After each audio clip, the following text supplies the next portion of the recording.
नमस्कार, urban growth India में आपका स्वागत है। मुंबई की वेस्टर्न लाइन का सफर और ये भीड़, ये तस्वीर हम सभी के लिए बहुत जानी पहचानी है ना? और इस भीड़ के साथ ही आती है देरी, जो अब हमारे रोज के प्लान का, हमारी जिंदगी का एक हिस्सा सा बन गई है। तो मन में सवाल आता है कि इस रोज की परेशानी का क्या कोई हल है? क्या सरकार इस बारे में कुछ सोच रही है? जी हाँ, एक योजना है। चलिए उसे शांति से समझते हैं। तो क्या है ये नई योजना? ये प्लान मुंबई के इसी व्यस्त रूट की तस्वीर बदलने के लिए बनाया गया है, जिससे हम सबका सफर आसान हो सके। इस योजना का नाम है Borivali Virar 5th and 6th railway line.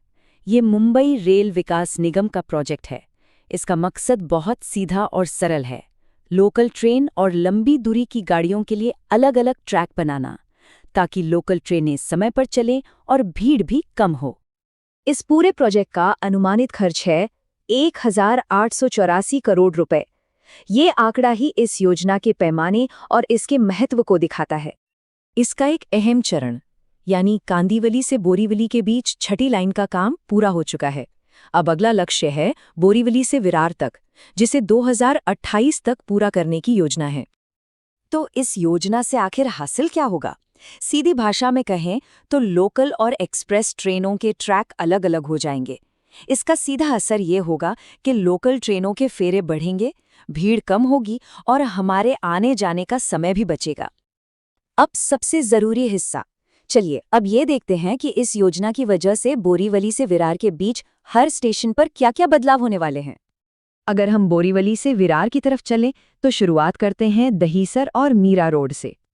Dahisar में इन नई लाइनों के लिए जगह बनाने के लिए स्लो लाइन के प्लेटफॉर्म को थोड़ा उत्तर की तरफ खिसकाया जाएगा और मीरा रोड स्टेशन पर मौजूदा प्लेटफॉर्म नंबर 1 के पश्चिम की तरफ नए प्लेटफॉर्म बनाए जाएंगे। इसके बाद आता है भायंदर स्टेशन, जहां बहुत बड़े और महत्वपूर्ण बदलाव होने की उम्मीद है। यहाँ प्लेटफॉर्म का पूरा ढांचा ही बदल जाएगा। प्लेटफॉर्म नंबर 2 चर्चगेट जाने वाली स्लो लोकल के लिए होगा, प्लेटफॉर्म 3 विरार की तरफ जाने वाली फास्ट लोकल के लिए और प्लेटफॉर्म 4 चर्चगेट जाने वाली फास्ट लोकल के लिए इस्तेमाल होगा।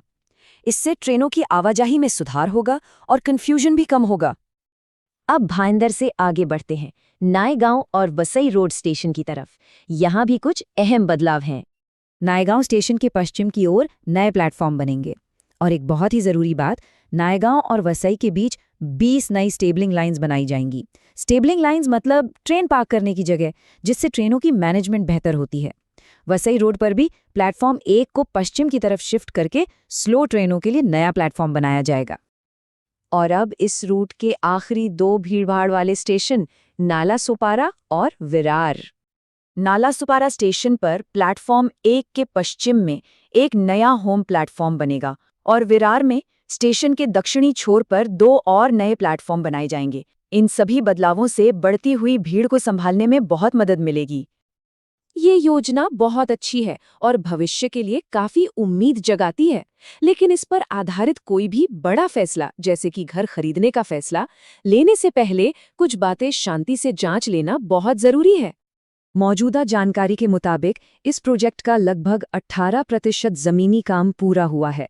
इसका मतलब है कि अभी भी एक बहुत बड़ा हिस्सा बाकी है, इसलिए सब्र रखना जरूरी है।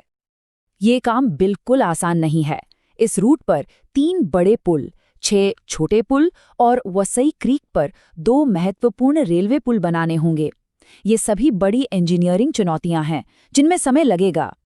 इसलिए कोई भी फैसला लेते समय हमेशा सिर्फ आधिकारिक योजनाओं और नक्शों पर ही भरोसा करें। खास तौर पर जमीन से जुड़ा कोई फैसला लेते वक्त सारे दस्तावेज ध्यान से जांच लें और सबसे जरूरी बात, जल्दबाजी में कोई फैसला ना करें।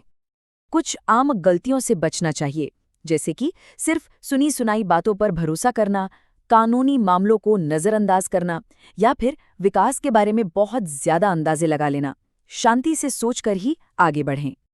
एक बात हमेशा याद रखनी चाहिए, अगर शहर के विकास की दिशा हमें ठीक से समझ आ जाए तो हमारे फैसले अक्सर गलत नहीं होते।